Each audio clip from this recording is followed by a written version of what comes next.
Bom dia, comunidade Sou Bem. Então aí mais uma edição do Café Consciência. Estou eu, o professor José, o professor Silvio e o professor Rafael. A gente conseguiu reunir uma galera bacana para conversar com vocês, para falar como é que está a situação do Covid no mundo. Então a gente tem uma parcela aí dos nossos participantes lá na Europa e tem também nosso querido Hugo também, que está aqui no Brasil, só que ele vai dar uma visão a posteriori, né, de como pode acabar ficando a nossa política, a nossa situação econômica a longo prazo pós-pandemia.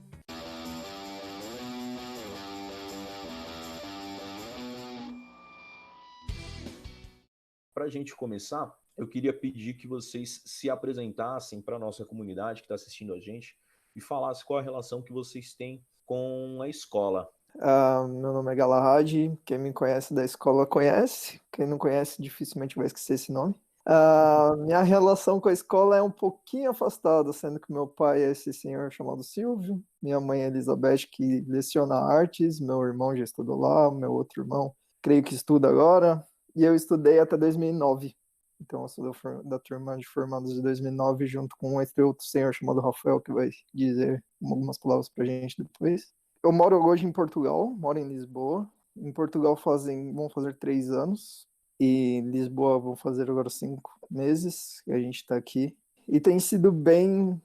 ah, eu acho que é uma visão bem única, ainda mais da onde geograficamente Portugal está aqui, nessa parte da Europa. Parece que veio uma onda de tudo e chegou aqui em Portugal as informações de tudo que estava acontecendo lá antes.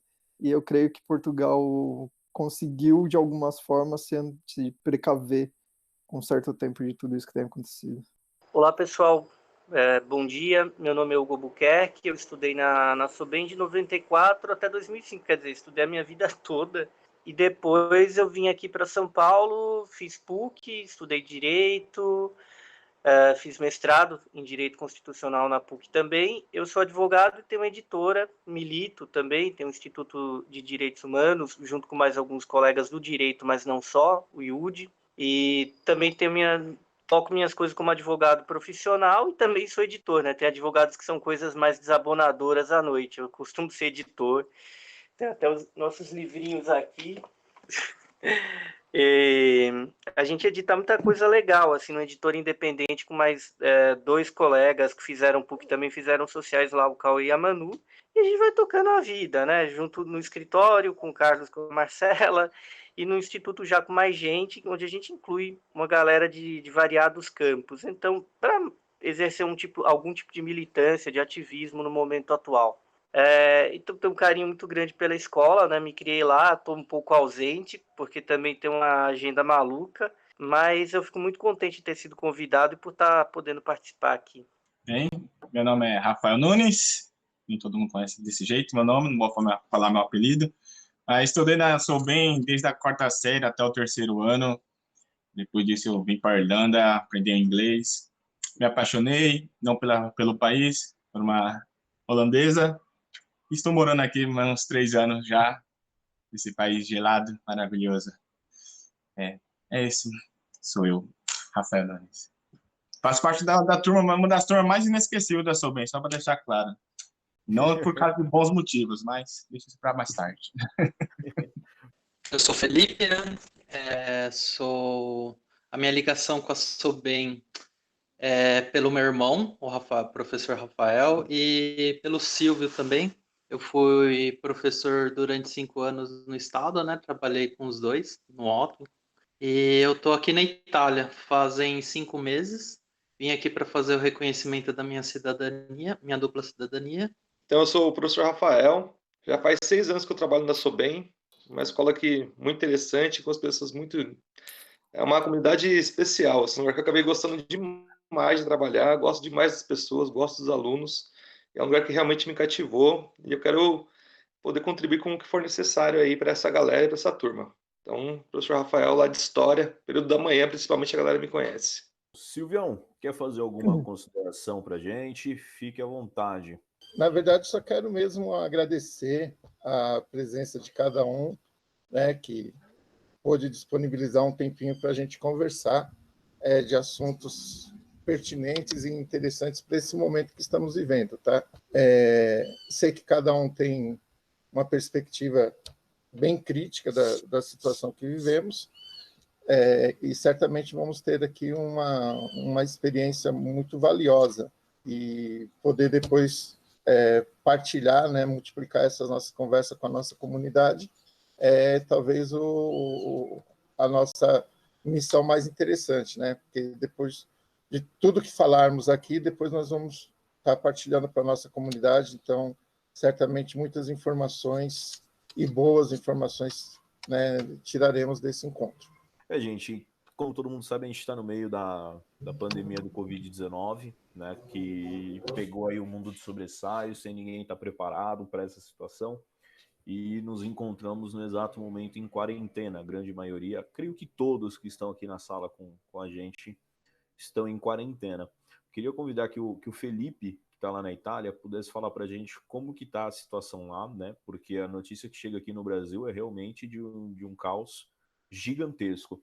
E eu queria que você falasse como é que tá, quais são as políticas que o governo vem adotando em relação à quarentena, à preocupação social. Aqui na Itália, o governo começou com a quarentena na região do norte, principalmente na região da Lombardia, onde tem os casos mais agravantes, né? Tem a maior quantidade de contagiados.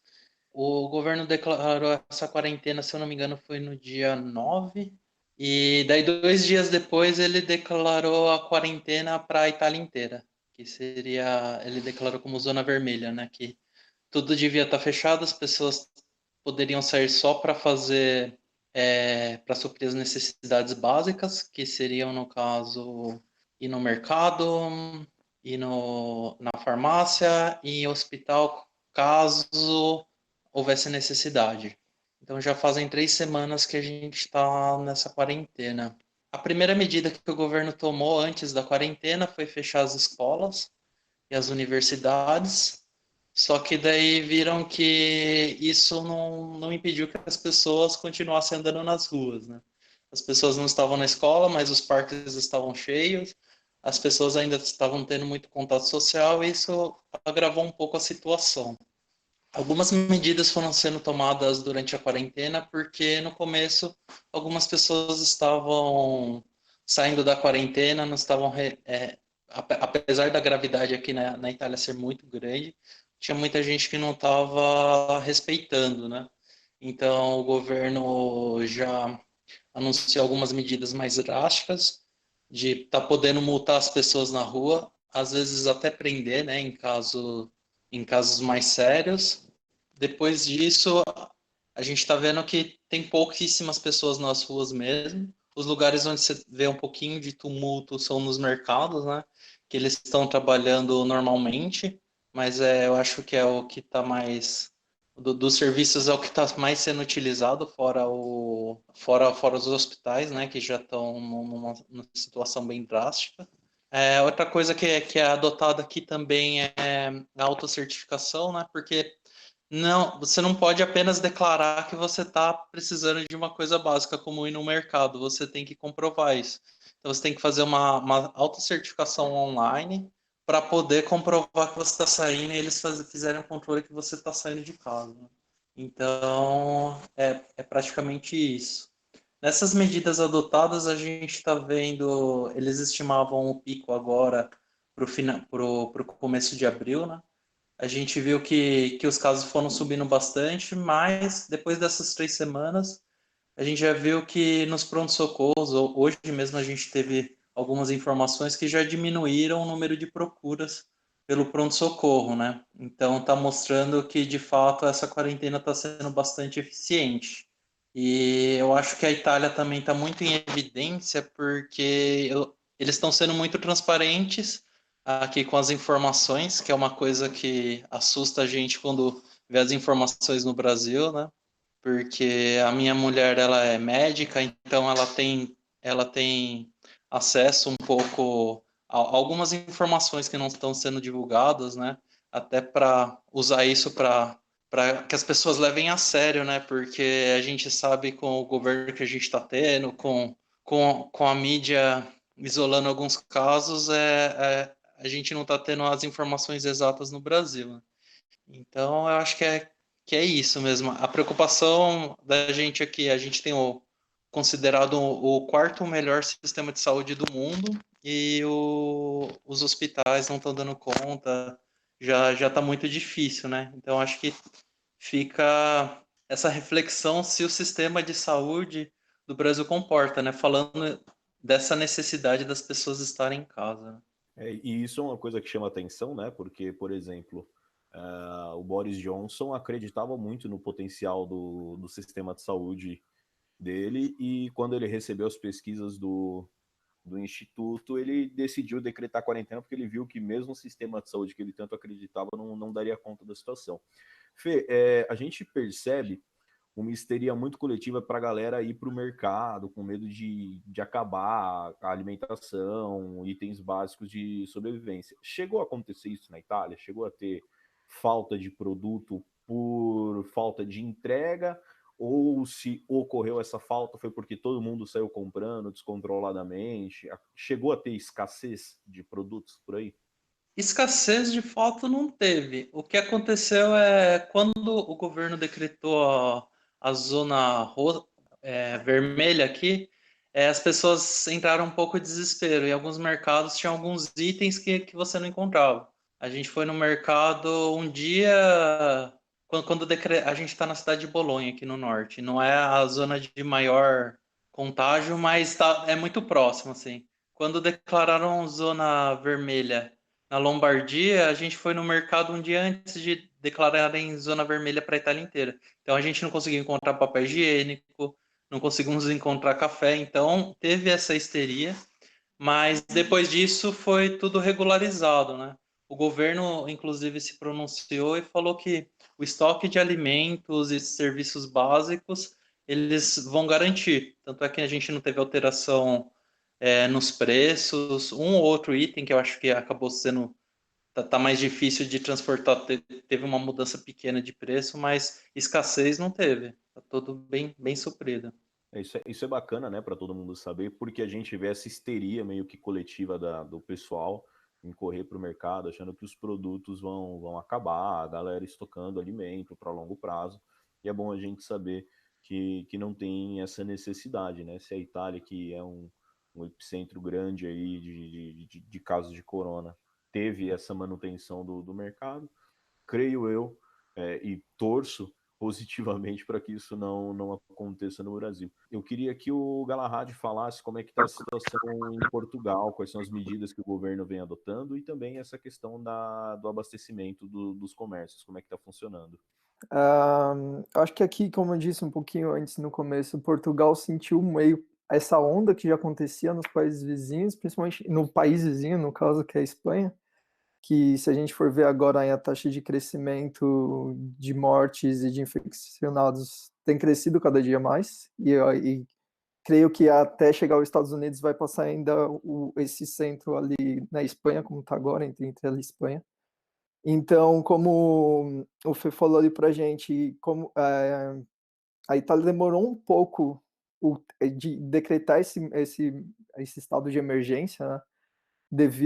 Numa primeira semana, até foi essa semana, o prefeito de Milão publicamente pediu desculpa pelo fato de ter demorado a falar que as pessoas deveriam ficar em casa, por causa que ele achava que tudo poderia correr normalmente, que o comércio deveria ficar aberto. E ele sabe que errou nisso, e se a gente for ver o caso de Milão e todo Bérgamo e tudo ali, é exatamente isso que ele descreveu.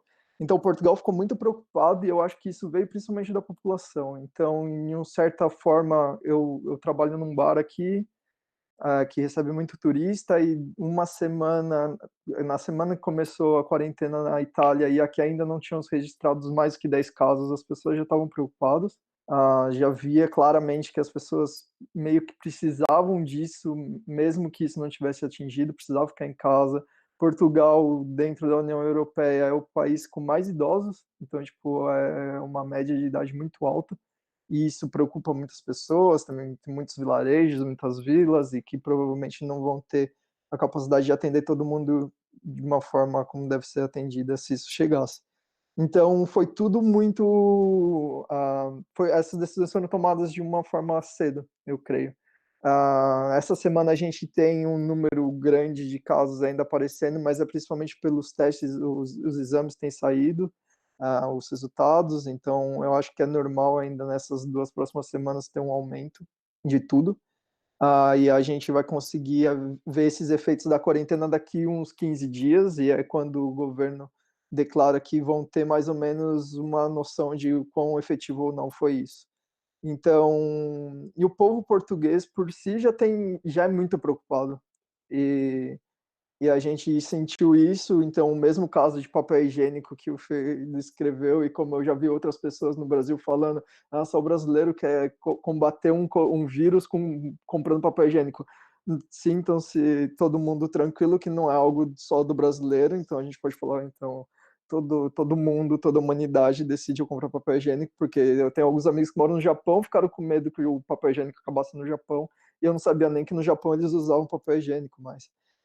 Então, eu acho que isso foi de coletivo, e eu acho que isso também tem as redes sociais, de alguma forma, essas informações serem passadas de uma forma não tão clara, às vezes é meio prejudicial.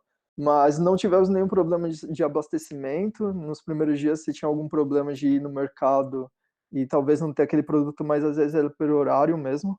Hoje você tem um limite de pessoas a entrar dentro dos estabelecimentos, de acordo com o tamanho da área.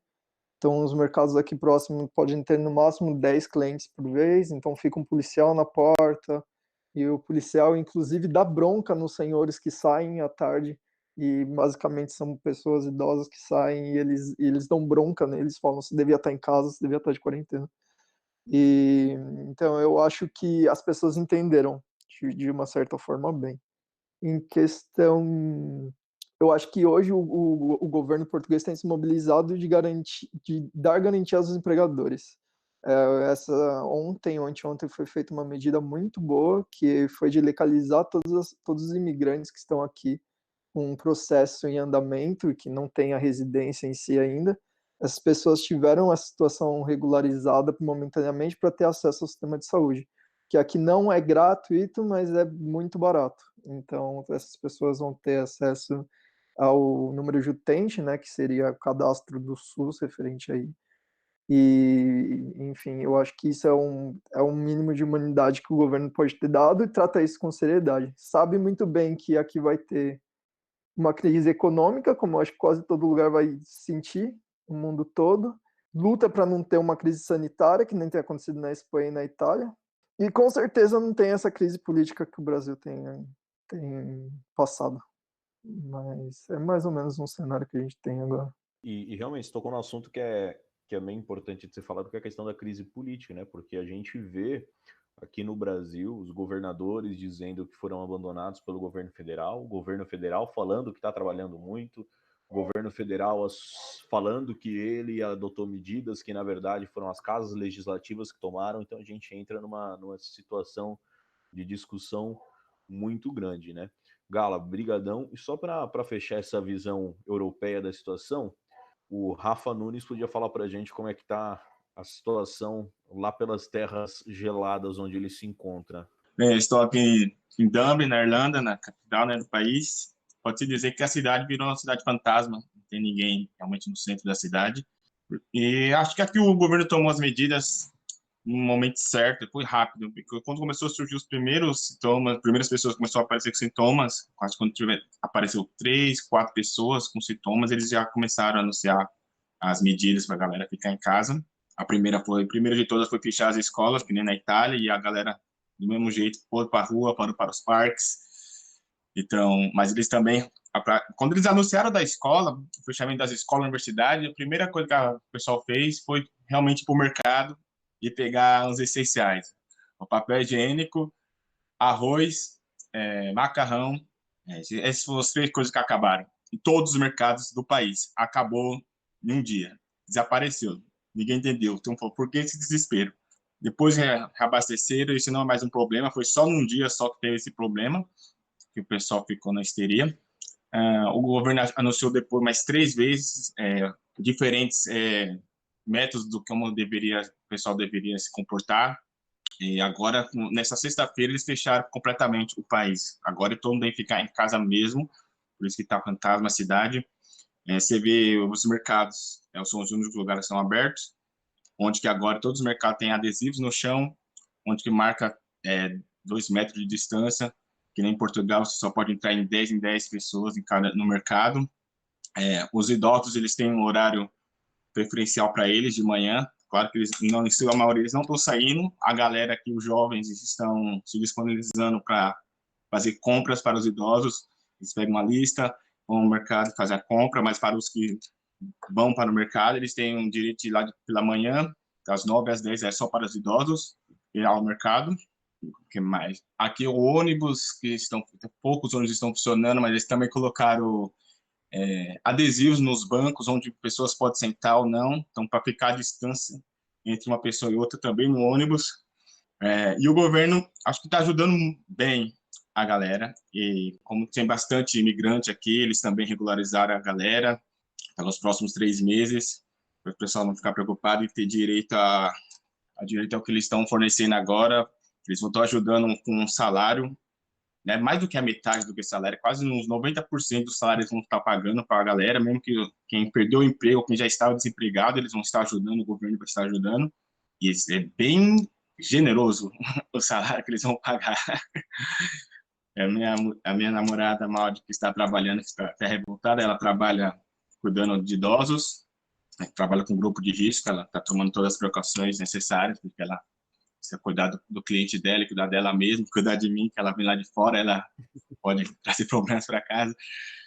Mas ela está revoltada por causa disso, porque é bem generoso o que o governo está fazendo. Ele está ajudando as empresas, as pessoas desempregadas, as pessoas que perderam o emprego, para todo mundo ficar em casa. Estão fazendo o máximo possível para todo mundo ficar em casa, e você vê uma diferença entre a Irlanda e a Inglaterra, nossos vizinhos aqui, que lá já tem mais de quase 2.000 falecimentos por causa do coronavírus, e aqui nós temos 70 mortes por causa do vírus. Então é bem grande, né? Bem grande. E em relação aos hospitais aqui, eu acho que foi um dos motivos que eles fecharam rapidamente quando eles viram a situação na Itália, porque o hospital aqui está longe de ser um dos melhores. É bem complicada a situação no hospital aqui, eles sabem disso. Então, se a situação ficasse precária, como na Itália, eles não iam conseguir dar conta mesmo. Então, por isso que eles estão fechados tudo, e a polícia está lá fora, já tem também, eles já pode dar multa para quem está lá fora sem um motivo real de estar andando lá de fora. Essas são as medidas da Irlanda que eu acho que está se comportando bem, até o momento estamos bem aqui. É interessante a gente ver, né, que a gente falou com 3 pessoas que estão em 3 países diferentes, né, então Irlanda, Portugal e Itália, e que todos os governos traçaram um panorama bem parecido, né, de auxiliar a população, de auxiliar as empresas, a quarentena horizontal, tentando manter todo mundo em casa. E aí, para a gente fazer um contraponto, queria convidar o Hugo, que está aí quietinho até agora, que o Hugo mora na cidade de São Paulo. Ele falou mais cedo para a gente que ele está lá no bairro do Bexiga agora. Hugo, fala para a gente como é que está a situação na cidade de São Paulo, né? Porque a gente eu, o Silvio, estamos aqui em Francisco Morato, o Rafa, se eu não me engano, está em Caieiras. E como é que está a situação na cidade de São Paulo? E se você quiser também fazer essa análise aí para a gente de como ficará a nossa situação política e econômica, a gente te agradece. A palavra é toda sua, Hugo. Primeiramente, a situação aqui em São Paulo ela está longe do adequado, mas eu acho que as pessoas, apesar das medidas que estão sendo tomadas no Brasil, sejam totalmente erráticas, sejam comparado ao que os amigos aí colocaram que está ocorrendo na Europa, que esses governos são governos de países que, na verdade, enriqueceram há pouco tempo. São países da periferia da Europa, Itália, Portugal, a própria Irlanda, e são países que tomaram com a devida gravidade a pandemia, porque sabem que é uma doença que tem uma taxa de mortalidade relativamente alta, ela é média, mas ela tem uma alta taxa de contágio. Então, num primeiro momento, as pessoas se preocuparam um pouco com a pandemia. Mata entre 3% e 4%. É um problema, mas não é como a primeira SARS, né, a síndrome respiratória aguda, que matava em média 10% dos contaminados. Porém, o vírus que causava a SARS, ele não era tão contagioso quanto o Covid-19. Todo esse pessoal fez isso. Aqui no Brasil a gente sabe que as medidas não estão sendo tomadas nesse sentido. Uma coisa que o Rafael, que está na Itália, colocou e é muito importante, é que os dados também não estão sendo devidamente, não estão sendo transmitidos da maneira devidamente transparente aqui. E mesmo com tudo isso, e mesmo sem os devidos cuidados, talvez um pouco mais de esforço do governo estadual e do governo municipal, as coisas fecharam. Essa quarentena, meio que por conta do governo estadual, meio que por conta do governo municipal, e meio que informal também por campanhas da mídia, acabou funcionando relativamente bem. A maioria das pessoas estão em casa, ainda assim tem mais gente na rua do que deveria ter, porque não há, digamos, nem esse isolamento mais rígido, como há em alguns países, nem há o chamado lockdown, que é mesmo a proibição das pessoas saírem, que é o que está rolando em várias partes da Itália, talvez na Irlanda. Aqui não há isso, isso é um problema. Outro problema que nós temos, é comum aqui a São Paulo, e é comum a Morato e ao Brasil inteiro, é que nós não temos a testagem. A gente não tem uma política massiva de testagem, e isso era o centro de qualquer resolução dessa pandemia. Por quê? Porque tem muita gente que é assintomática, mas o assintomático ele transmite, e mesmo não tendo nenhum sintoma, isso não quer dizer nada, que a pessoa que vai pegar o coronavírus desse assintomático, não vai desenvolver o coronavírus, inclusive com sintomas graves. Então, uma base do enfrentamento disso, que é o que foi feito na Coreia do Sul e na China, é testagem, testagem, testagem, para o mapeamento da pandemia e para isolar com mais eficiência. Evidentemente, todo mundo sabe qual é o custo e o quanto sofrido é esse isolamento, essa quarentena. Então, o jeito de racionalizá-la seria fazer a testagem. E o Brasil está desenvolvendo métodos de testagem. A Universidade Federal do Rio de Janeiro, o ministro da Educação, num péssimo momento, disse que a universidade pública é só baderna. Não é verdade. A Universidade Federal do Rio de Janeiro desenvolveu um método de testagem, como várias universidades brasileiras têm desenvolvido, inclusive ventiladores respiratórios, que são fundamentais para o tratamento disso, sobretudo quando o coronavírus se manifesta com seus sintomas mais graves. Só que você não tem uma compra estatal. O governo federal, que deveria estar liderando isso, está fazendo. O Brasil produz, existem testes que não chegam a custar R$100. O governo deveria estar importando ou deveria estar desenvolvendo em escala aqui no Brasil, para que a gente, primeiro, pudesse mapear corretamente, pudesse resolver também a questão da quarentena e ter os ventiladores que são essenciais quando a pandemia atingiu o seu pico. Não atingiu ainda, vai piorar ainda. Outro ponto é que mesmo aqueles governadores e prefeitos que estão conscientes da gravidade, eles não estão trabalhando corretamente com a questão dos dados. A gente tem ficado muito preocupado porque não há política de testagem, inclusive não há uma política séria de testagem de autópsias das pessoas que têm morrido de doenças respiratórias.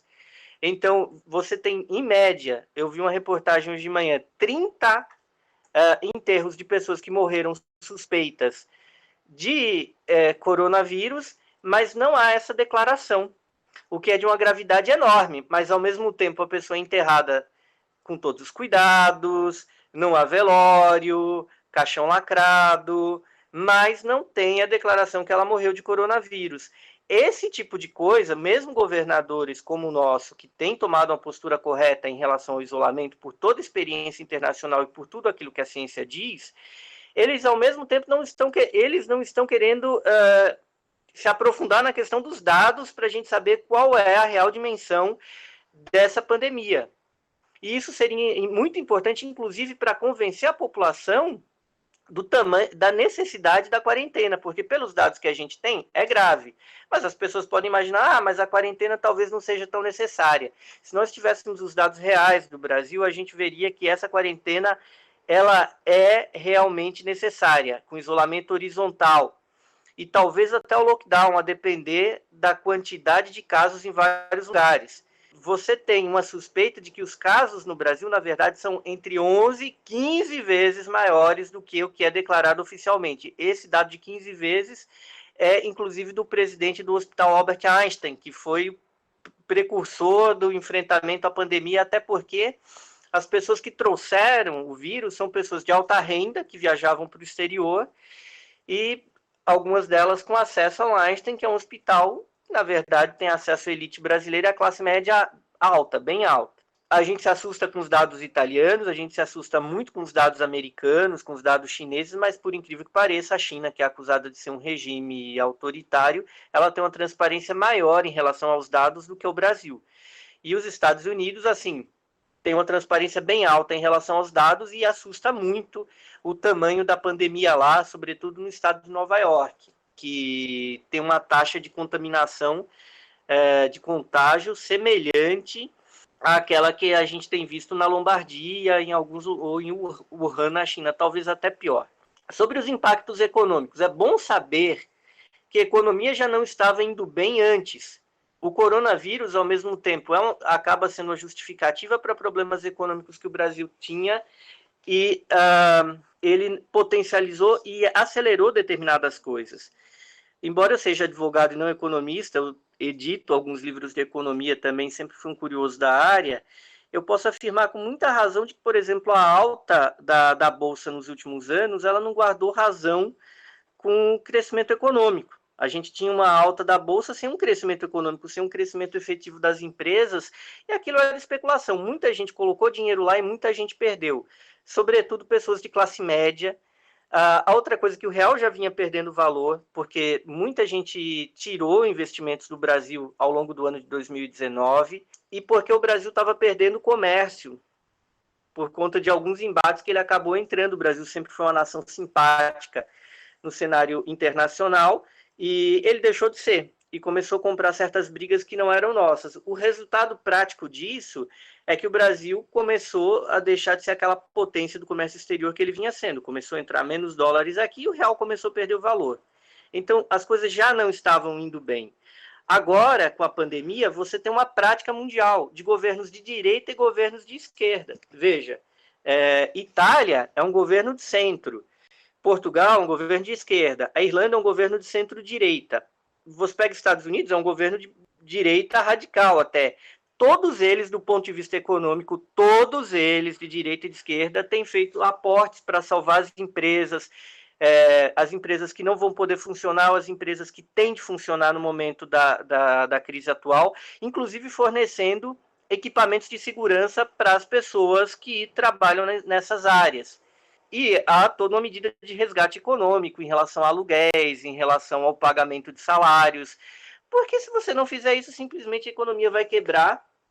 Então, a gente tem preso numa discussão aqui no Brasil falsa, se é economia ou se é as vidas, se as pessoas morrerem não tem economia, e para salvar a economia, não é as pessoas voltarem a trabalhar, porque isso vai gerar uma mega pandemia no Brasil com possivelmente um resultado de milhões de mortes. E quem tem falado isso, esse instituto, José, que você fez referência, que o primeiro-ministro do Reino Unido acabou usando como referência, que é o Imperial College. O primeiro-ministro do Reino Unido que está doente com coronavírus, ele ignorou, ele achava que era uma gripezinha, como aconteceu no Brasil, ele achava que se todo mundo pegasse, algumas pessoas morreriam, e acabaria se criando a chamada imunidade de rebanho. Como muita gente pegou, todo mundo ia gerar anticorpos e isso ia acabar logo. Quando ele viu as contas das mortes, ele voltou atrás. Mas já era um pouco tarde, porque ele está com coronavírus, ele próprio. O príncipe Charles também está. Então é um horror. Mas as medidas também no Reino Unido, do ponto de vista econômico, são isso. O Estado que tem sim dinheiro lá e tem aqui também, o Brasil tem bilhões de dólares de reservas e pode emitir dinheiro para esse tipo de questão. Não é, a emissão de dinheiro é algo muito delicado, mas ainda assim, em alguns casos, ela é possível, a emissão de dívidas por parte do Estado. Então, a resolução do problema econômico para as pequenas empresas é o Estado. E quando o Estado, sobretudo o governo federal, liderado pelo Bolsonaro, ele diz que a solução da situação é que as pessoas voltem a trabalhar, ele está tirando a responsabilidade dele de fazer os devidos aportes para proteger o emprego e as empresas. Então, isso é objetivamente falso, isso nem é uma questão ideológica, isso é uma questão científica, e nem governos de direita, que ele diz admirar tanto como o governo Trump, concordam com o que ele e o ministro da Economia dele estão fazendo aqui. O segundo ponto é o que vai seguir. O que vai seguir é o seguinte: a gente vai ter um aumento dos custos, porque o real perdeu muito valor em relação ao dólar e pode perder mais ainda. O custo vai gerar inflação? Não necessariamente. O custo dos insumos, ele pode gerar inflação. Ou ele vai gerar prejuízo para algum ramo da economia, porque os produtos e os insumos básicos são calculados em dólar, a começar pelo petróleo, pelo trigo com o qual você faz o pão, com insumos químicos com os quais você faz remédio, levando em consideração que o Brasil diminuiu muito a sua indústria e está fabricando cada vez menos coisas aqui dentro, que seriam coisas fabricadas em real. O Brasil tem importado cada vez mais coisas, maquinário para o campo. Então, tudo isso aumenta de preço. Se isso vai ser repassado para o consumidor, prejuízo para o consumidor. Se isso for, na verdade, sustentado pelas empresas, as empresas arquem com esses custos mais altos, isso pode gerar uma quebradeira em determinadas empresas, em determinados ramos, o que tem o seu impacto na renda e tem o seu impacto também no emprego. Então, a gente tem um cenário muito complicado, porque a gente vai ter as mortes, que já geram um impacto negativo para a economia, a gente vai precisar enfrentar essa pandemia a sério. Bolsonaro já começa a recuar, como recuou ontem à noite no seu pronunciamento, precisa recuar mais ainda, inclusive parar de mentir, porque ele fez uma afirmação falsa em relação ao que o diretor da Organização Mundial da Saúde havia dito. Mas há a parte econômica. E a parte econômica é o seguinte: a China vai ter dificuldade, mas ela vai se recuperar, sobretudo porque os russos e os sauditas baixaram o preço do petróleo em comum acordo, inclusive para possibilitar um preço mais baixo da energia, que é algo fundamental para a recuperação chinesa e para a recuperação europeia. E também existe o fato de que, ao abaixar o preço do petróleo, o preço do dólar ganha valor, porque é uma gangorra, porque a única moeda que compra petróleo é o dólar. Por isso que o dólar é o dólar. Então, isso ajudou os Estados Unidos a cortarem sua taxa de juros e fazerem medidas de incentivo econômico interno, inclusive para comprar produtos de outros países. Porém, isso baixa o preço desses produtos que o Brasil tem exportado cada vez mais, que são as chamadas commodities, que são produtos, por assim dizer, brutos, minério, produtos agrícolas, até o próprio petróleo que a gente fabrica. Isso gera um impacto muito grande, porque esses preços vão cair, em dólar mesmo. Então, ou o Brasil se volta para o seu mercado interno, como ele fez na década de 30 e um pouco na década passada com o governo Lula, e volta a se reindustrializar, ou o Brasil vai ter dificuldades enormes. A gente vai ter uma queda grande na economia esse ano, isso já é um fato dado. O governo fala que não vai crescer nada, mas, na verdade, as estimativas falam em uma queda de 3%, 4% ou algo até pior no PIB, e não há garantia de recuperação em 2021, porque a política econômica necessária para produzir uma recuperação, isso é consenso entre todos os economistas, é outra. No capitalismo, a gente tem uma coisa chamada realização do valor. Você produz alguma coisa, alguém vai ter de comprar aquilo dali. Ou é o seu próprio mercado, ou é o mercado externo que a gente não vai ter, ou é a guerra. O Brasil não tem condição de fazer a guerra, nem o desejo, nem os militares. E o Brasil não vai ter mercado externo. Ou a gente valoriza salários e faz uma política de desenvolvimento no mercado interno, ou a gente vai realmente ser o país a maior vítima da pandemia no mundo. Então a gente pode observar, né, que a gente vem numa cascata, a gente vem no efeito cascata ali, a partir acho que acredito que o segundo mandato do governo Dilma, governo Temer, agora o governo Bolsonaro, que é essa desvalorização do mercado interno, né, essa desvalorização da industrialização interna da nossa produção, para comprar. Eu acho que para a galera que está assistindo a gente, o mais palpável e exemplar é a gasolina. São os combustíveis. A gente deixou de refinar combustível aqui, deixou aí, se não me engano, 20% das refinarias brasileiras ociosas, passou a exportar petróleo bruto e importar combustível. E isso acabou prejudicando a gente, porque combustível a gente compra em dólar. Como o real estava desvalorizado, o pessoal sentiu no preço dos combustíveis, né? Eu acredito que esse seja o melhor exemplo, e me corrija se eu estiver errado, Hugo. Só uma informação que você falou que eu acho bacana, e aí eu aproveito até o fato da sua formação em Direito para te fazer essa pergunta, que também é uma dúvida minha, né? Que é a questão da informação. Será que a informação de, por exemplo, no município de Francisco Morato, foram confirmados pelo governo municipal 2 casos de coronavírus, tem 50 e alguma coisa suspeitos, se eu não me engano, e 9 descartados. Será que isso é o suficiente, né? E aí entra a pergunta que eu quero te fazer. Será que não é possível, sem revelar quem é o indivíduo, traçar ali por onde ele passou, por quem ele foi atendido, quais são as pessoas que ele tem contato, se foi um jovem, qual a escola que ele estuda, para que a gente possa nortear melhor esse combate? Isso é possível ou acaba aí afetando o direito de privacidade da pessoa? Não afeta o direito à privacidade. O direito à privacidade, na verdade, você poderia não informar o nome da pessoa, ou até dependendo como seja, você não estaria violando o direito à privacidade, porque você está fazendo prevalecer um bem maior. Você não está expondo a vida de alguém por expor a vida de alguém. Você está expondo um detalhe da vida de alguém que implica, na verdade, na sobrevivência de toda uma comunidade. Então, isso é uma falácia. A Constituição brasileira é clara quanto à transparência dos dados e o direito à informação. A gente tem uma lei de acesso à informação que, inclusive, estão tentando atacá-la, ou na prática estão atacando-a, com o objetivo de talvez esconder esses dados, mas isso não é o melhor meio. Isso é uma falácia, porque é uma epidemia. Na verdade, não é só o doente, mas o doente que se torna um vetor. E ao se tornar um vetor, ele acaba transmitindo para todas as outras. Então, a gente tem tese, normas que tornam obrigatória essa divulgação. No entanto, se a sociedade não estiver consciente de que as autoridades, mesmo que estão brigando aí, elas estão sendo profundamente inertes, elas estão escondendo coisas da gente, que a gente faça um movimento exigindo que a Constituição e os direitos fundamentais sejam cumpridos nessa situação, porque não é informação pura e simples, é informação importante e vital em um cenário de pandemia, ou a gente pode se dar muito mal ainda.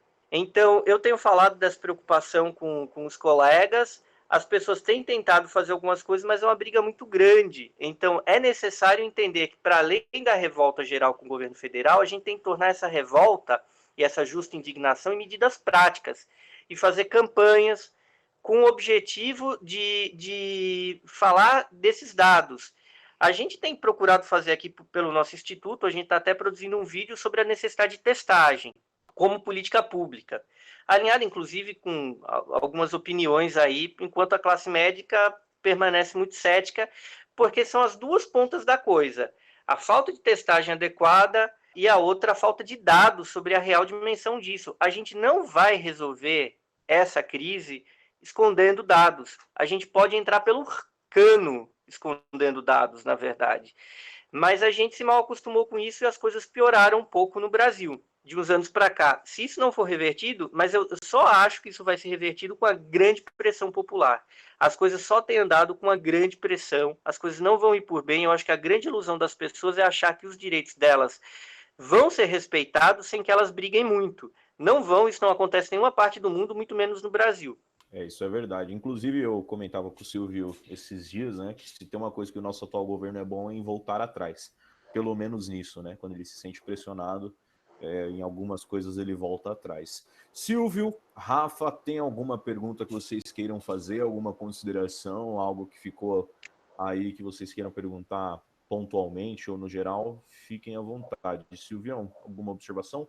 Então, eu só queria pedir para o pessoal da Europa, né, o Fê, o Rafa e o Gá, que reforçasse essa questão dessas ajudas financeiras que o governo vem dando e como que a população tem acesso a isso. Qual é o procedimento que os governos vêm tomando no sentido de disponibilizar com mais velocidade o dinheiro ou as ajudas que o Estado está decidindo oferecer para a população.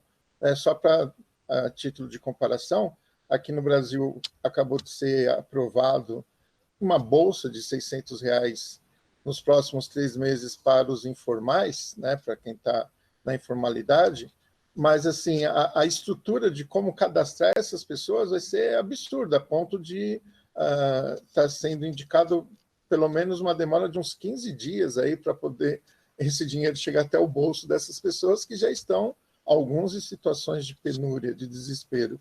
E aí na Europa, né, nos países onde vocês estão, como que é essa burocracia? Como é ter acesso a essas medidas sociais que os governos estão oferecendo? Então, aqui na Itália, eles estão oferecendo uma ajuda de 600 euros para quem é, no caso, como seria o nosso microempreendedor no Brasil, né? Então, essas pessoas têm acesso a esses 600 euros pelo cadastro que elas fazem, os comunes. E para mães que têm crianças com filhos menores de 12 anos. Agora foi aprovado recentemente, se eu não me engano foi ontem ou antes de ontem, uma outra medida que vão distribuir nas prefeituras é um cupom de vale alimentação. Então, cada uma dessas prefeituras, que aqui tem nome de comune, elas vão criar os seus meios para distribuir esses vales alimentação. Não sei se é por cadastro, como funciona, como é relativamente nova essa última medida, a gente ficou a critério das prefeituras, né? Mas no geral, então, já está acontecendo essa ajuda, né? Já está acontecendo. São as prefeituras aqui, elas são muito pequenas. Você tem poucas, tem alguns comunes maiores, né, que são as capitais no geral, e você tem as prefeituras pequenas. Então fica mais fácil gestir isso a uma escala municipal do que estadual. Então cada prefeitura vai definir os padrões para como isso vai ser aplicado. Gala, você pode falar para a gente como é que está essa questão da ajuda em Portugal, se já está acontecendo, como que o governo fez para que essa ajuda chegasse para a população? Aqui em Portugal ocorre tudo isso numa época que ainda é mais agravante, que é o fato de alta temporada no turismo. Que nem o Hugo falou, Portugal ser um país periférico aqui na Europa e que por muito tempo teve esse problema econômico e que agora tem, nos últimos anos, conseguido respirar e equilibrar as contas, isso claramente vai ser sentido, já colocado no orçamento do próximo ano, na questão de prejuízo, porque o governo vai tentar ser efetivo no máximo que puder para garantir esse tipo de seguro a todos os tipos de empregados e empregadores. Eles estão tentando fazer o máximo para evitar a demissão em massa, então com isso eles estão abrindo linhas de créditos especiais para quem é proprietário, de alguns proprietários, né? Para deixar tudo isso em dia com os empregadores. Tem muita gente que vai entrar pela segurança social, que é a previdência daqui, e que eles vão garantir até 66% a 70% do salário de cada um. Um tipo especial de trabalhadores que são os trabalhadores de recibo verde, que seriam os trabalhadores meio por conta própria aqui, e que também vai ser garantido um mínimo para eles, de 458 euros. Também, assim como na Itália acontece, tem um auxílio especial para pais com menores de 12 anos, responsáveis por menores de 12 anos, que pode chegar até 1.200 euros. Eu acho que as medidas em si pelo governo, por um momento, está sendo um pouco confuso, como isso está sendo passado, porque são editoriais de emergência que eles não elaboraram de uma forma tão clara e que estão sendo corrigidos durante a semana. Por exemplo, essas pessoas que recebiam em recibo verde, a princípio só poderiam receber no mês que vem, e então como passaria esse mês, e isso eu acabei de ver foi modificado. As pessoas estão pedindo um pouco mais de participação também da organização da União Europeia e ver isso de formas diferentes. Mas eu acho que, de uma certa forma, eles estão tentando agir para garantir que os empregados recebam um pouco, que os empregadores mantenham os empregos. E eu acho que em um outro âmbito social eles estão também os contratos, que aqui o principal problema, um dos principais problemas em Portugal, tem sido o valor das rendas, o valor do aluguel. E muita gente está preocupada, como que eu vou poder pagar isso? Então o governo está garantindo, as pessoas não podem ser despejadas, as pessoas que dependem de dinheiro do aluguel também vão ser beneficiadas de alguma forma, de algum tipo de apoio pelo governo. Lógico que muita gente critica ainda em alguns pontos, mas de forma geral eles estão tentando atingir todos os empregadores, para que a renda das pessoas continue de alguma forma entrando, que isso não seja tão sentido, né? E aparentemente as medidas elas têm sido bem efetivas, né? Pelo menos a gente acompanha aqui na imprensa brasileira, o pessoal fala que como um exemplo, né? Um exemplo a ser seguido, né? Teve até o Átila Yamarino no Roda Viva, ele pegou e ele foi bem categórico nisso, né? O que custa para o presidente ou ministro de Relações Exteriores pegar o telefone, ligar para Portugal, ligar para a Itália, ligar para a Irlanda, ligar para a Inglaterra e perguntar o que está sendo feito, o que a gente pode fazer, né? O Hugo deu um exemplo também que você tem que abrir mão um pouco, o Estado tem que ser incisivo, né? E a gente, que eu acabei de falar, tipo, não é algo fácil, ainda mais na situação em Portugal está conseguindo economicamente se reestruturar, e o Estado emitir dívida pública e ter que fazer tudo isso de uma forma efetiva para manter tudo isso, para ter uma base. Eu acho que o problema aí no Brasil é que agora eles têm que ir ao contrário de tudo que eles pregaram nesse último ano, e que é não interferir e jogar isso para a culpa do comércio e colocar na mão de todo mundo ao acaso. Aqui eles estão sendo bem incisivos, assim como na Itália, e eu acho que aqui em Portugal eu não tenho muito o que reclamar sobre isso. Eu acho que precisa um pouco de mais de clareza, mas precisa um pouquinho de tempo também para eles se entenderem, mas as medidas estão aí e eles estão tentando fazer isso o quanto antes que vire um fogo descontrolado, né? Lá em Portugal, eles inclusive têm mais dificuldade para fazer essas medidas mais incisivas, como o Galahad falou, porque Portugal não emite a própria moeda. Portugal compartilha uma mesma moeda com a Alemanha, com a França, com a Itália, que é o euro, que tem um lado bom, mas tem um lado muito problemático e que também nem sempre no começo foi bom para Portugal, depois não muito. Só que agora, Portugal, como qualquer outro país da zona do euro, está podendo fazer esse tipo de emissão de dívida e emissão de moeda também, porque, no fundo, a Alemanha permitiu. A Alemanha tem conduzido mal a política do euro. Um autor nosso da editora, Yanis Varoufakis, um ex-ministro das Finanças grego, fala isso muito bem. Como a Alemanha sempre poderia ter feito o euro gerar um boom econômico na Europa, a Alemanha não produz isso para fazer uma política favorável aos bancos, né, de muita economia do dinheiro público, que no fundo não é para manter a estabilidade do Estado, é para manter a estabilidade do sistema financeiro, que concentra muito renda, não gera emprego, não gera salário. Isso lá na Europa. Aqui no Brasil, a gente tem um cenário parecido também, de uma preocupação em salvar os bancos e não salvar a gente, o que é uma tolice, porque quem deve para os bancos é a gente. Se a gente morre ou a gente quebra, os bancos vão quebrar também. Então, não é uma política muito inteligente. Mas o Brasil, no entanto, emite a própria moeda. Portugal não emite. O Brasil tem muito mais facilidade, inclusive pelo fato do Brasil, graças ao governo Lula, ele ter tornado nacional a dívida externa. Então, o Brasil tem uma grande dívida pública, não é maior que a dívida pública do que muitos países europeus, Reino Unido, Alemanha, Portugal, todo mundo tem uma dívida pública maior do que o Brasil, e o Brasil tem uma dívida na própria moeda. Então, tecnicamente, não é complicado o Brasil ser incisivo. É uma questão de má vontade, de falta de vontade política, e da construção de uma política econômica que, na verdade, favorece ao setor financeiro e aos bancos. Não tem muito segredo aí. Mas o que eu tenho insistido tem esse dinheiro aqui, tem a possibilidade técnica, inclusive com mais facilidade. O que está faltando mesmo é vontade, né? Sim. Rafa Nunes, eu queria saber de você como é que está aí na Irlanda essa questão das ajudas. E o Silvio perguntou, né? Não sei se você viu, se você tem notícia sobre a Holanda também, como é que está funcionando aí essa situação. Você pode falar para a gente?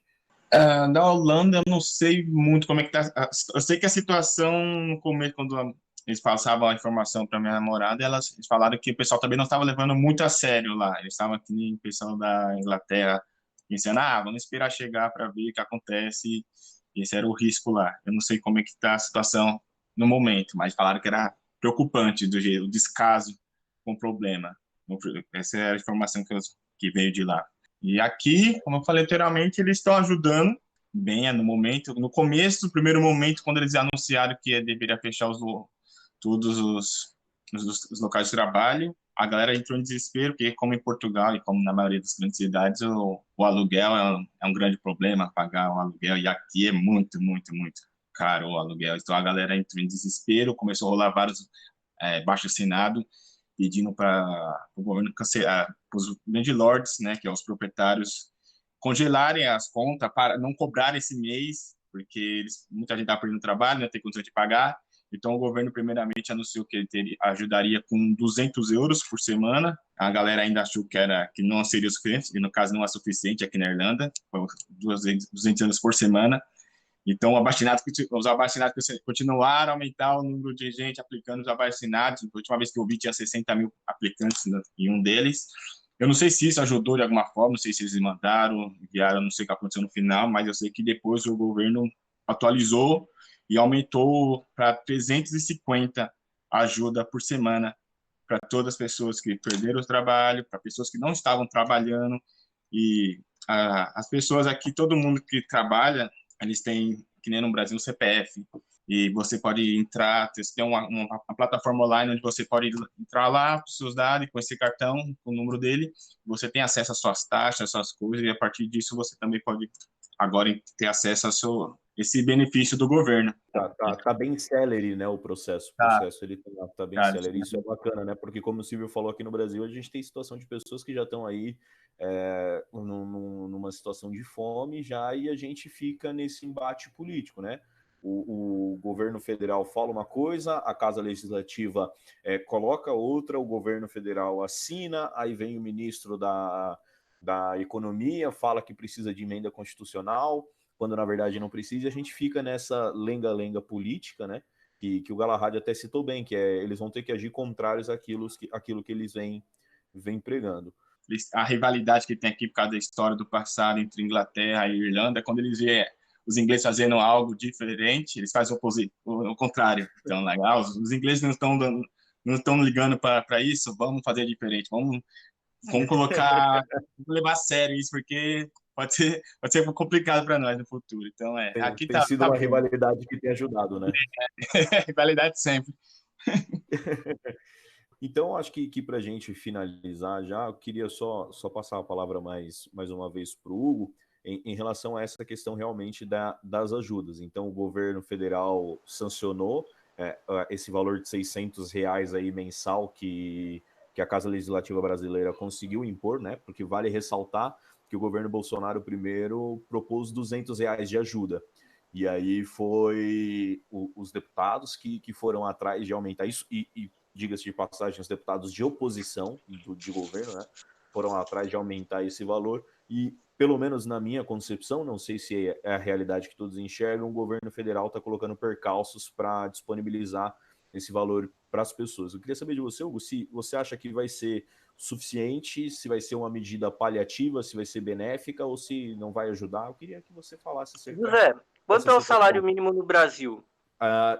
Não sei se já efetivou o aumento, mas 1.045, se eu não me engano. Então, por que essa ajuda é só de R$600? Entendeu? Eu acho que, primeiro, se vai ter R$600 e não 200, é porque a oposição brigou. Mas essa oposição, ela é muito pouco...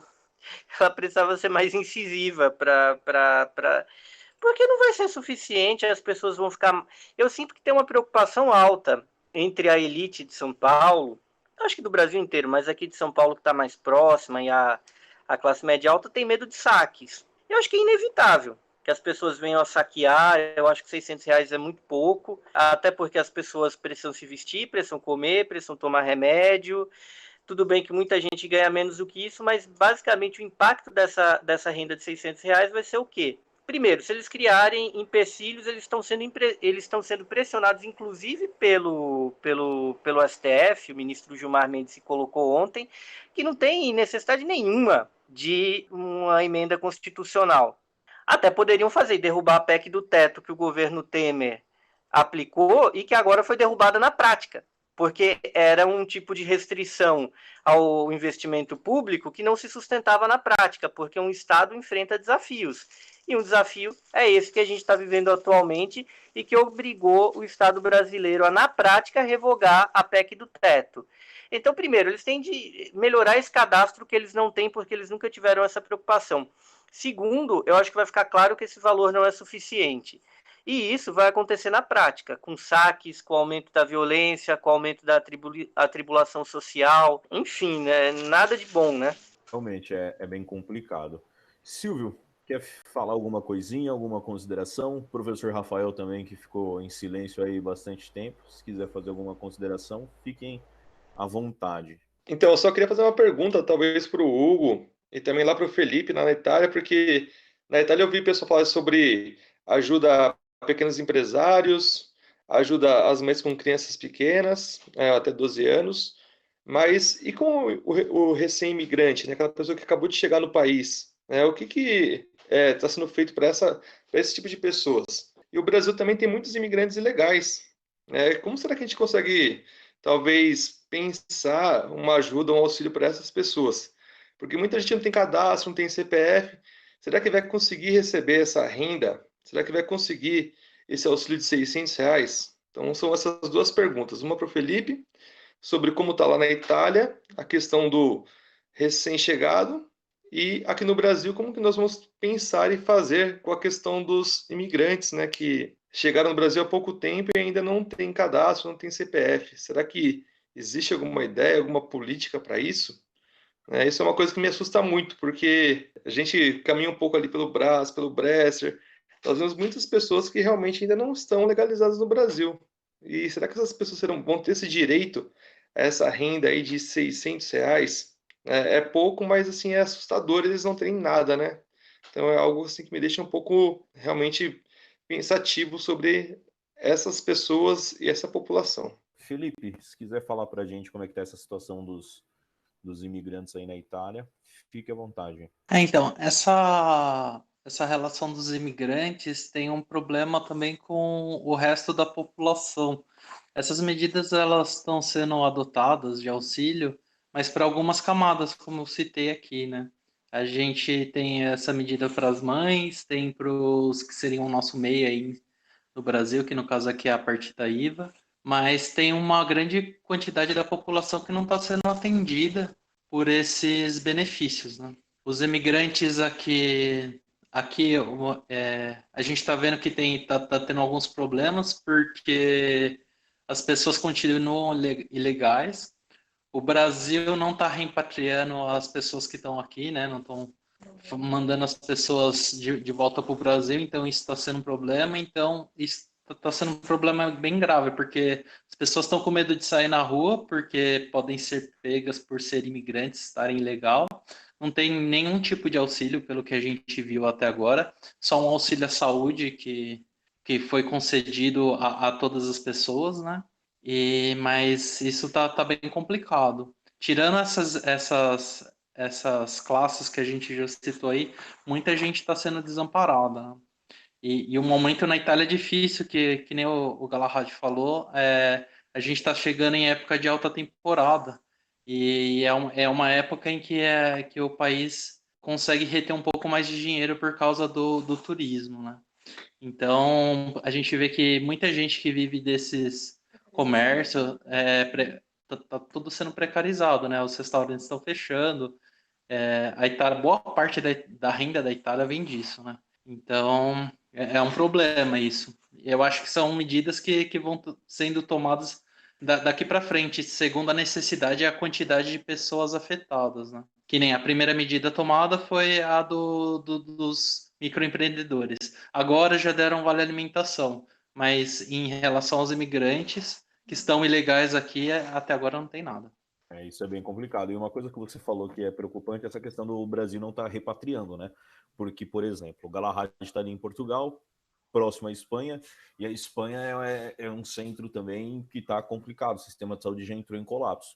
Então, se o país, por exemplo, se o Brasil se nega a repatriar um brasileiro que está lá na Espanha, mas está repatriando um português, o infectado que está na Espanha vai para Portugal e tenta voltar para o país tenta voltar para o Brasil a partir de outro país, né? Isso aí pode ajudar a espalhar o Covid. Então, concordo com você, Fê. Tomara que tomem alguma medida logo, tanto a questão da repatriação, quanto para ajudar as pessoas que estão ilegais dentro do país.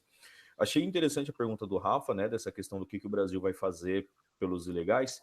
E aí, Hugo, me corrija se eu estiver errado, mas tem uma súmula vinculante do STF que determina que até os estrangeiros em solo brasileiro são portadores de direitos fundamentais, né? Isso se processa na questão também dessa situação? Na verdade, a Constituição já fala isso, né? Os direitos fundamentais são da pessoa humana e não do nacional ou do cidadão brasileiro. A coisa, tanto é que o SUS no Brasil, o Sistema Único de Saúde, pode atender todo mundo. Aí as pessoas podem até se perguntar: nossa, mas o Sistema Único de Saúde brasileiro vai atender todo mundo? Claro que vai atender todo mundo. Se você tem uma epidemia, o vírus não faz distinção entre quem é brasileiro e quem não é. Automaticamente você tem um problema, você tem a questão do contágio. Então todo mundo tem que ser tratado, porque uma pessoa doente na comunidade, seja ela nacional ou não, é uma ameaça para essa comunidade de fato, para quem está ali naquela população, não aquela nação ou aqueles cidadãos. Então, o princípio de uma saúde universal, pública e gratuita como a do Brasil, que a gente tem de dar valor e melhorar, não é uma coisa de poliana, é uma ideia básica, é uma ideia utilitária. Uma epidemia mata qualquer um. Uma epidemia contamina o imigrante do Senegal que está ilegal aqui no Brasil e passa para mim. Então, eu tenho interesse pessoal, privado, egoísta que o senegalês seja tratado. E essa ajuda idem, porque essa ajuda para as pessoas, a gente não está falando de uma relação unilateral. As pessoas precisam entender que economia ela é uma relação de mão dupla. Logo, quando você está dando essa ajuda para esses imigrantes ilegais, eu não lembro se o governo brasileiro fez algo nessa direção, você está ajudando a movimentar a economia. É isso que vai salvar o comércio. Não é você botar o sujeito para trabalhar, ou até como eu tenho visto em alguns supermercados, mercadinhos, gente trabalhando sem máscara e sem luva. A gente tem de parar achar que essa burrice, essa chucrice nacional nossa é alguma forma de utilitarismo ou de egoísmo. Não é. É a contradição disso. Um utilitarismo impõe, né, isso já impôs na Constituição brasileira o direito fundamental ao acesso à saúde para todos aqueles seres humanos que se encontram no Brasil. E isso impõe também que nessas ajudas que venham a ser dadas, que ao meu ver são insuficientes no atual momento, mas que sejam estendidas a todo mundo que está aqui, como não? A gente só vai dar dinheiro para banco? Isso não é bom nem para o banco. Silvião, sua consideração final para essa galera que acompanhou a gente no dia de hoje? Quero mais uma vez aqui agradecer a contribuição de vocês. Foi muito legal, muito proveitoso esse período, esse tempo que a gente está conversando. E, na verdade, eu vou até fazer assim, uma provocaçãozinha para a gente fazer as considerações finais, né? Que, assim, dentro dessa coisa da quarentena tem um debate que é um debate sem grande importância, mas que está tomando um corpo, talvez por conta da nossa inércia, né? Que é em relação a algumas atividades econômicas e a importância que eles têm para um país. E hoje está a grande discussão, pelo menos que eu tenho acompanhado, que eu pelo menos selecionei para acompanhar, esse lance entre a importância do futebol e a importância da ciência. Se a gente considerar que em lugares como a Espanha e a Itália, um dos principais vetores de contágio foi, né, as práticas esportivas, principalmente o futebol. E como que vocês vão viver nesses próximos meses sem o futebol? Como é que vai ser isso para vocês, que eu sei, pelo menos 4 de vocês são assim, torcedores fanáticos. Tem os 2 torcedores doentes, né? Mas os outros são torcedores fanáticos. Como que é isso? Como que aí onde vocês estão, como tem sido a conversa a respeito do futebol? Né, o calendário, o impacto, de repente, até para redimensionar o poder financeiro de equipes, né? Vamos considerar que equipes aí como a Juventus, o Barça, Real, ou mesmo do Reino Unido, são equipes que vão ter que repensar os valores contidos na prática de futebol, né? Como que esses esportistas, enfim, estão a postura deles diante de tal situação. Então, só essa provocaçãozinha, né? Terminar a nossa conversa dando aí um pitaco dessa relação entre o que a Covid vai impactar nesse esporte que é tão popular no mundo afora. Felipe, como é que vai ficar o futebol italiano aí? Então, eu já nunca acompanhei muito futebol, sabe? Eu sou palmeirense não praticante. Então, eu não sei exatamente o que está rolando no futebol aqui, não. Eu não vejo muitas notícias a não ser do caso do coronavírus mesmo. Quando você vê o pessoal da comunidade esportiva mais em relação à atividade deles, de financeira ou de propaganda para fazer que as pessoas fiquem em casa, né? Mas, sinceramente, eu não sei como é o cenário do esporte aqui, não. Gala, fala pra gente aí em Portugal como é que tá essa situação esportiva. Primeiro, eu espero que melhore, porque o futebol português não continua muito bom. Por mais que seja o atual campeão da Eurocopa, não sei se o campeonato nacional é o melhor exemplo para falar de bom futebol da Europa. Mas, primeiro, em âmbito pessoal, o futebol é o que fazia eu saber quando era domingo e quarta, né? Agora, nisso, a gente não sabe mais que dia é dia. Mas, enfim, aqui a gente tem escutado muito que pode ser uma nova reestruturação europeia, não só aqui em Portugal, porque eu não tenho visto muito mesmo, mais aqui em questão europeia, dos clubes. Então, é de saber como equilibrar as contas novamente. Eu sei que alguns países, alguns 4 clubes mais ricos, têm juntado um pouco do que tem e dividido isso em outros clubes para eles poderem sobreviver também durante essa época tudo parado. Você tem exemplos aqui na Espanha, como em Barcelona, 70% do salário dos jogadores vai ser cortados, vão ser passados para poder pagar todo mundo, né? Todos os funcionários do clube. Então, eu acho que é um momento de reestruturar também. Eu acho que todo mundo tem pensado de uma certa forma. Eu sei que aqui em Portugal todo mundo ficou feliz pelo Cristiano Ronaldo ter voltado e ficado em paz. Lá na Itália não aceitaram isso muito bem, porque o Cristiano Ronaldo não fica em quarentena, ele fica na piscina e andando o dia todo. Mas eu acho que agora no futebol os clubes vão conseguir dividir um pouquinho melhor as contas e eu acho que eles estão pensando um pouquinho em todo mundo. A Liga Portuguesa em si não é nem um grande ponto nisso tudo. Rafa Nunes, fala pra gente aí como é que tá sendo a sua vida sem o futebol. Triste, hein? Não sei se é mais triste sem ou com, porque tava triste do outro jeito também. Mas tô mais preocupado com futebol no Brasil do que aqui. Aqui não tem futebol, o negócio deles é rugby, então aqui não faz muito tempo. O rugby, pararam tudo. Você vê também aqui os mais famosos jogadores estão dividindo o salário deles, estão ajudando os clubes menores de rugby aqui também. E na maioria, que nem o Galado falou, dos clubes da Europa, as notícias que a gente tem aqui, que os jogadores estão também dividindo o salário deles para ajudar o clube nesses momentos. Mas a minha preocupação com o futebol é só no Brasil mesmo, como é que meu time vai voltar, como é que ele vai sobreviver a essa situação e se voltaremos um dia a reinar lá em cima. Eu vou parar um pouquinho não para poder essa fala rapidinho, Zé. Até porque nunca reinou, mas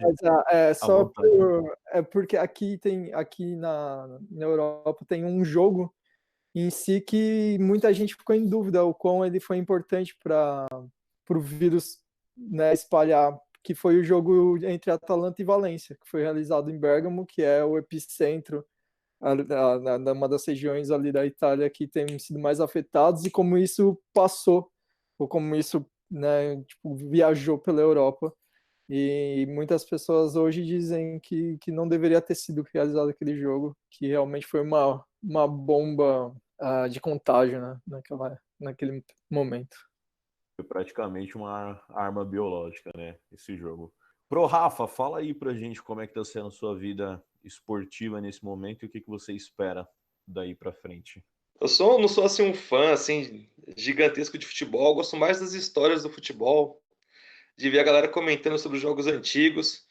Mas, na verdade, eu queria até sair um pouquinho do futebol e comentar sobre um outro assunto que eu acho que essa epidemia trouxe à tona também aqui pra gente. Que a gente sempre fala que o Brasil é o país do futebol, e parece que nos últimos tempos a gente está tendo uma política anticientífica, né? Aquela coisa de desvalorizar, deixar a ciência de lado. E eu acho que essa pandemia ela veio para a gente repensar isso também, valorizar a questão do cientista brasileiro, valorizar a questão da pesquisa, pensar um pouquinho sobre essa capacidade inventiva do povo brasileiro, né? Então, nós estamos vendo as grandes universidades aí criando ventiladores, respiradores, que são, assim, de baixo custo, que funcionam muito bem. Então, acho que também é uma hora da gente repensar um pouquinho a nossa cultura aí nesse momento, né, dessa pandemia, no que está acontecendo aí no mundo. Então, dar um foco, né, voltar mais nossa visão para essa questão da valorização do pensador, do cientista, do pesquisador, de gente que está produzindo alguma coisa aqui no Brasil. É bem bacana você falar isso, né? Porque na primeira edição do Café Consciência a gente discutiu justamente o livro do Carl Sagan, que é O Mundo Assombrado pelos Demônios, a ciência vista como uma vela no escuro, que a gente discutiu justamente essa situação, como é que os movimentos anti-ciência contribuíram para a nossa atual situação e o que eles têm feito nessa atual situação. E cai bem naquilo que nós falamos naquele primeiro vídeo. O pessoal confunde muito ciência com crença pessoal. Ah, eu acredito em tal coisa. Não, você não acredita. A ciência ela não dá espaço para uma crença sem evidências, sem comprovação, sem que isso seja universal, né? Então, aproveitando o que você falou, Rafa, e já convidando o Hugo para se despedir, Hugo, qual a sua opinião acerca do tema, por favor?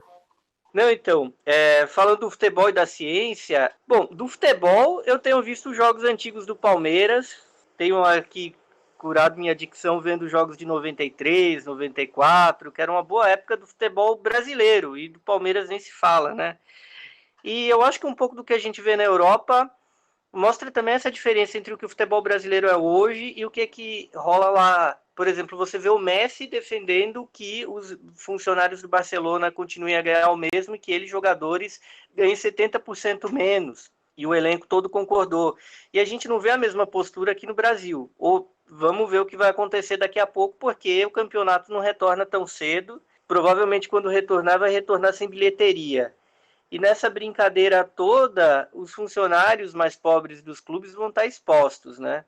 Mas que eu acho que essa pausa aí para o futebol sirva para a gente refletir o que está acontecendo no futebol em termos econômicos, em termos culturais, em termos políticos. O que é a postura hoje do jogador brasileiro, que muitas vezes ele é muito menos solidário e muito menos atuante junto à sociedade do que jogadores, eu não vou dizer da Europa, da Argentina, do Uruguai, do Chile, aqui do lado. A Argentina, inclusive, que é um modelo de combate ao coronavírus.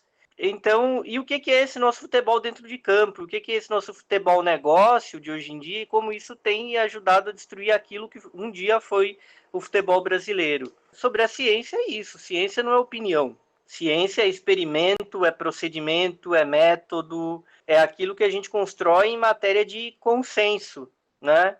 De acordo com a experiência prática, de acordo com, não com aquilo que eu quero que seja ou aquilo que eu tenho fé que seja, mas aquilo que se prova na prática.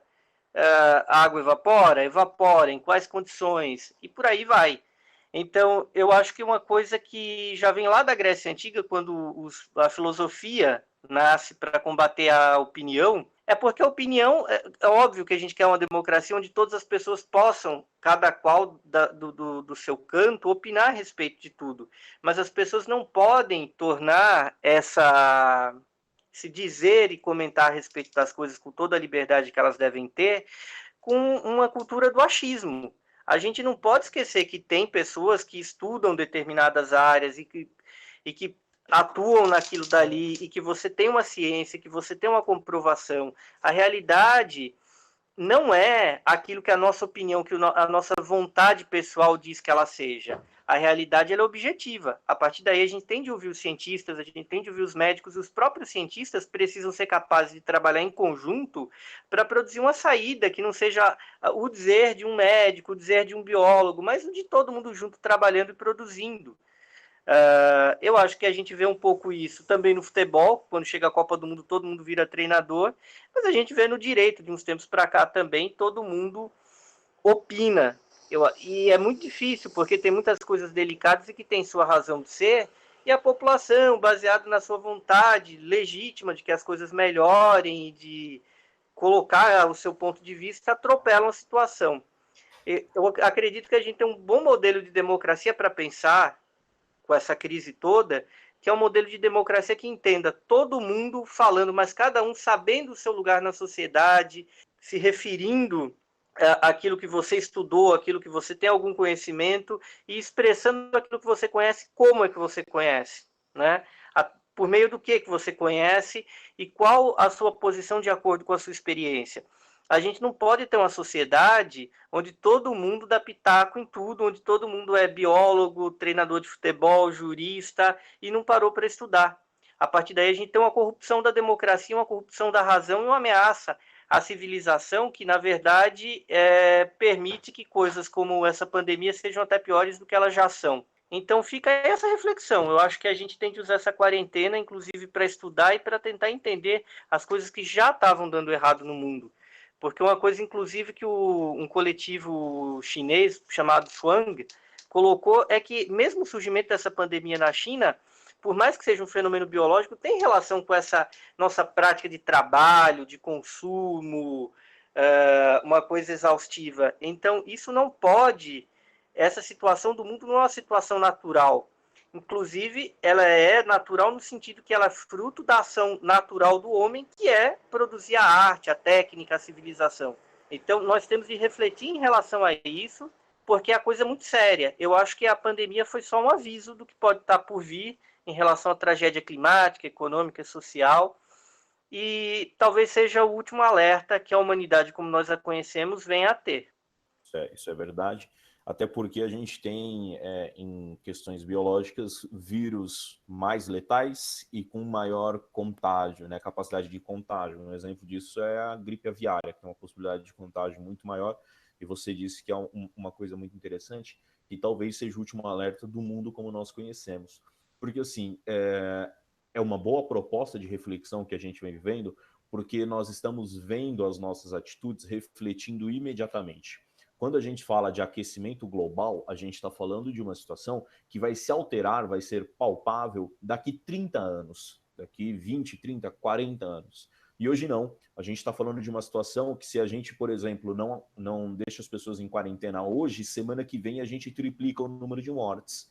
Então é algo palpável e visível que a gente precisa repensar a nossa relação com o meio que nós vivemos. E uma coisa muito interessante que você falou é que todo mundo quer dar palpite no direito e tal, e é uma coisa que eu comento em sala de aula, né? Sou professor de matemática e de física, e eu falo que o pessoal tem essa mania, como você disse, legal e muito importante de dar opinião, mas por que isso só se estende muitas vezes às ciências humanas, né? Porque quando o engenheiro está levantando um prédio, ninguém vai lá dar palpite para ele como é que ele tem que fazer os cálculos. Quando um médico está fazendo uma cirurgia, ninguém vai lá falar a melhor forma de fazer uma sutura ou algo do tipo, mas as pessoas se acham sempre muito capazes de refletir acerca de tudo e não se prendem realmente nessa questão que você falou das pessoas que estudam. Pessoal, caminhando no nosso fechamento, eu queria agradecer muito a todos vocês que tiraram esse tempo para estar com a gente no dia de hoje. Queria agradecer muito a participação de vocês. Mais uma vez, a nossa conversa foi extremamente produtiva. Mais uma vez, a gente teve aí um diálogo de alto nível para poder disponibilizar para a nossa comunidade. Então, em nome da Escola Sou Bem, em nome dos alunos que vão assistir essa nossa conversa e por mim também eu agradeço. Eu acho que eu poderia estender essa conversa aí por mais 2 horas porque está sensacional. Silvião, seu agradecimento para a gente poder encerrar a nossa gravação. Valeu, gente. Brigadão mesmo. Espero que vocês aí estejam protegidos, que a gente consiga passar por esse período aí de uma forma assim intacta, né? Ou contaminada no mais baixo possível. E já deixar aqui um convite para daqui uns 15 dias a gente retomar essa nossa conversa para poder dar uma geral, né? Uma panorâmica geral do que está acontecendo, tá? Então, José, eu pedi permissão para vocês que cada um pelo menos tenha aí um minutinho para dar um tchau e mandar um salve aqui para nossa comunidade Sobem. Tá bom? À Valeu, vontade. gente. Vamos lá. Gala, seu salve para nossa comunidade. Salve comunidade, foi um prazer. É sempre um prazer falar com todo mundo que é relacionado, que já teve uma relação, que ainda está lá. A escola sempre vai ser parte da gente, da minha família nem se fala, mas de mim sempre será parte. É sempre um prazer poder conversar com todo mundo que é ligado a vocês. A gente olha daqui de um jeito preocupado por tudo isso que a gente acabou de falar. Então, acho que é interessante, muito importante a gente ter esse tipo de comunicação. Agradeço muito. Aproveitem que a gente está de quarentena e liguem para a gente quando precisar. Obrigadão, Gala. Rafa Nunes. Salve pra comunidade, 120 sempre, né? Lembrar da galera lá do morro. E saudades Sobem, sempre que eu tenho a chance de voltar ao Brasil, eu gosto de passar lá, ver os reminiscentes do passado, porque onde vivi grandes momentos da minha vida. Então, um beijo para todos que estão lá. Silvão, um prazer falar contigo novamente. Saudades. Até a próxima. Obrigadão, Rafa. Hugo. Não, mandar meu salve aí para a escola, que eu tenho um profundo carinho, passei uma época grande da minha vida. E é isso. Tirem esse período para refletir, para estudar, para tentar entender mais esse mundo complicado em que a gente vive, que a gente precisa entender e que a gente precisa transformar.